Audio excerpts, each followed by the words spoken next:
Alright, my awesome crew of financial truth seekers. Let's dive headfirst into something truly significant, something that could fundamentally alter the landscape of the silver market. And I'm not just here to chat about market trends or technical analysis, I'm talking about a specific looming event, a decision that has the potential to send silver prices into an entirely new stratosphere. You know how I always preach about understanding the fundamentals, about recognizing true value beyond the noise. Well, buckle up, because we're about to explore how external forces, particularly governmental ones, can create such intense pressure on supply and demand that it literally changes the game overnight, or at least over a very short period. First, let's acknowledge a phenomenon many of you physical stackers have probably noticed and taken advantage of: the current pricing of what we affectionately call junk silver or constitutional silver. I'm talking about those beautiful Morgan and Peace dollars. Even some of the modern commemorative coins, you can find them going for melt value, sometimes even a dollar or two below melt. It's almost unbelievable. You walk into a shop, you ask Harry,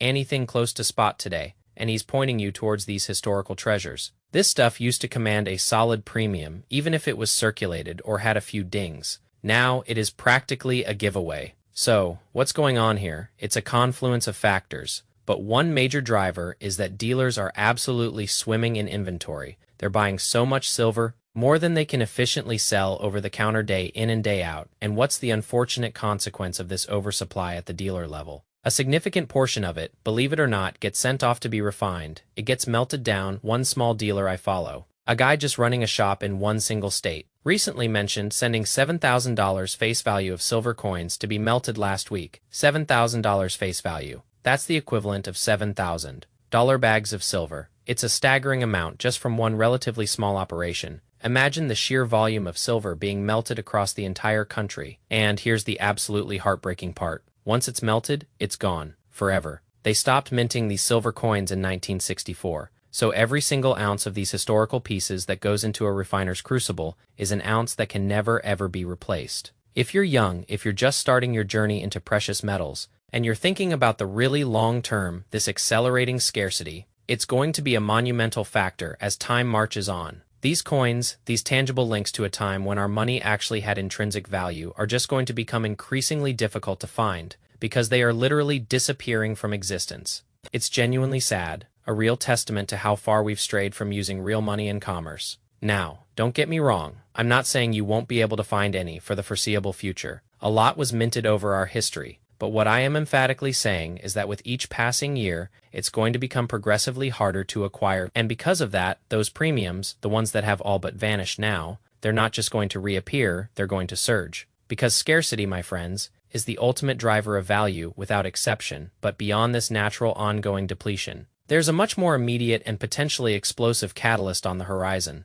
something that could fundamentally reprice silver in a very dramatic fashion. I'm talking about direct government action specifically tied to a crucial date, July 13th of this year. Let's rewind a bit to January 14th, when President Trump issued a significant proclamation. Within that proclamation, he set a 180-day deadline for the Secretary of Commerce to present a set of recommendations. These recommendations were specifically tasked with exploring either a critical mineral price floor or potential tariffs on critical minerals, with the overarching goal of boosting domestic production. And guess what? Metal is squarely on that list of critical minerals. You guessed it, silver. So let's break down the potential impact here. If the president and his top advisors designate silver as a strategically vital metal, essential for national security, primarily to reduce our reliance on potentially hostile nations for our supply, then two major things could happen. First, we could see a dramatic increase in tariffs on imported silver, or strict government-imposed ceilings on how much can be imported. This would effectively force American industries and businesses to source silver domestically from our own ground.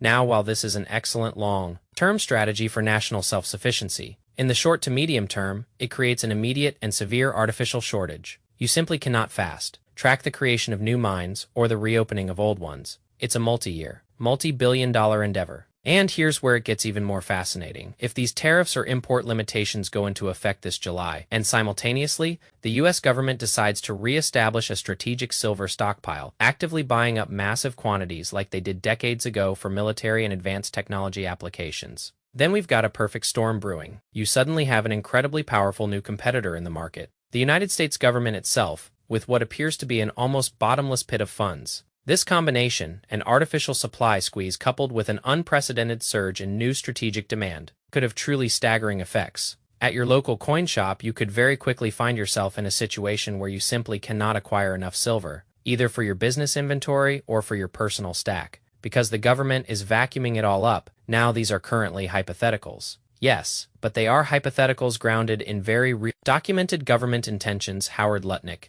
the individual tasked with delivering these recommendations to President Trump, is explicitly considering both price floors and tariffs in his report. And when we talk about a price floor, it's essentially an import price floor, meaning any imported silver would need to be valued at a minimum of, say, $90 or $100 an ounce. Effectively, this functions as a massive tariff designed to make domestic sourcing far more attractive. The core purpose of such a tariff or regulation isn't just about protecting our military, or even just the government. It's arguably even more about safeguarding the foundational technology that powers everything from our most advanced weapon systems to the microchips in our everyday devices. All of it is critically dependent on silver, and the truth is, the U.S. has abundant silver reserves within its borders. We simply moved away from actively mining it ourselves. Currently, much of our domestic silver supply comes as a byproduct of mining other metals. By imposing these tariffs, the message is unmistakably clear: if you want silver at a reasonable price, you better extract it here, because if you import it from China, or Mexico, or anywhere else,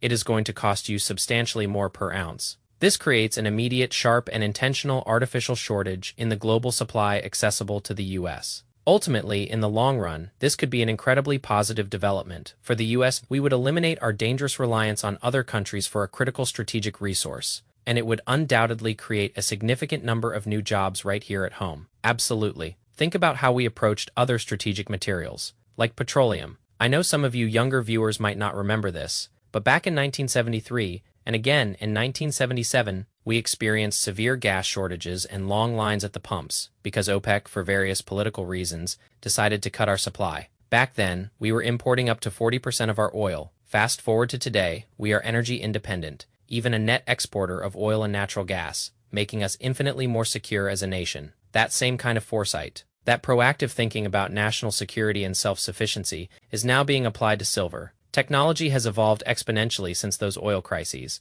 and silver has become immeasurably more important than ever before, while its role in photography has diminished. Look at its indispensable role in solar panels, in computers, in sophisticated weaponry, in the burgeoning field of battery technology. All of these critical future-defining industries demand silver. So for our country to prioritize digging our own silver out of the ground, sooner rather than later, is an incredibly intelligent, forward-looking strategic move. And to further compound this, there are serious discussions underway about the U.S. government actively beginning to rebuild a strategic silver stockpile. Once again, back in the late 1960s, the U.S. had stockpiled approximately 160 million ounces of silver. Imagine for a moment if the government attempts to replicate that effort. If they start aggressively accumulating that much physical silver, again, that amount of silver would be utterly removed from the COMEX, from the open market, creating an entirely new, massive source of demand for a metal that is already facing significant supply constraints. So for those of us who are individual stackers, the government effectively transforms into a colossal competitor, a friendly competitor perhaps, or perhaps not, but a competitor nonetheless,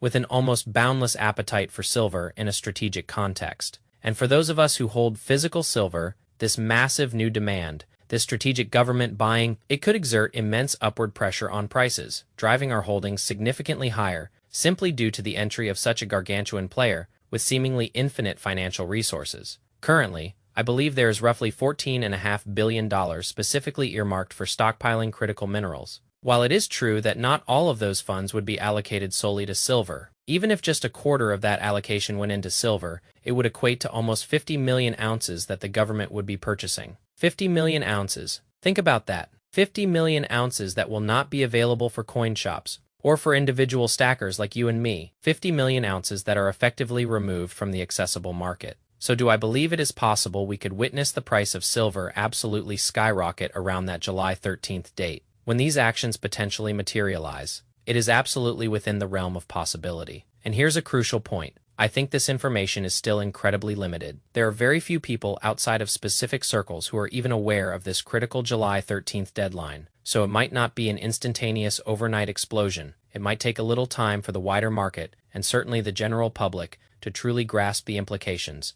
to realize, oh wow, there is a serious shortage coming, and I need to act now. And that, my friends, is precisely why we are putting out this video, to disseminate this information to help get the word out there. I personally feel a strong need to do even more research on this myself, and I strongly encourage all of you, my dedicated audience, to delve deeper into this topic, because July 13th, it is a date to meticulously watch. It represents a pivotal decision by the government, and if that decision aligns with the predictions we've discussed, if tariffs are indeed imposed on silver, then it is going to profoundly impact the price, whether it catapults immediately or experiences a more gradual but inexorable climb. Only time will tell, but make no mistake. Anytime you introduce a competitor of the sheer magnitude of the US government into the market with the power to limit imports, you are creating a potent upward pressure on pricing. Without a doubt, we will absolutely be keeping an extremely close eye on this situation. And when all of this unfolds, you can bet your last ounce of silver that we will be back with another video, won't we?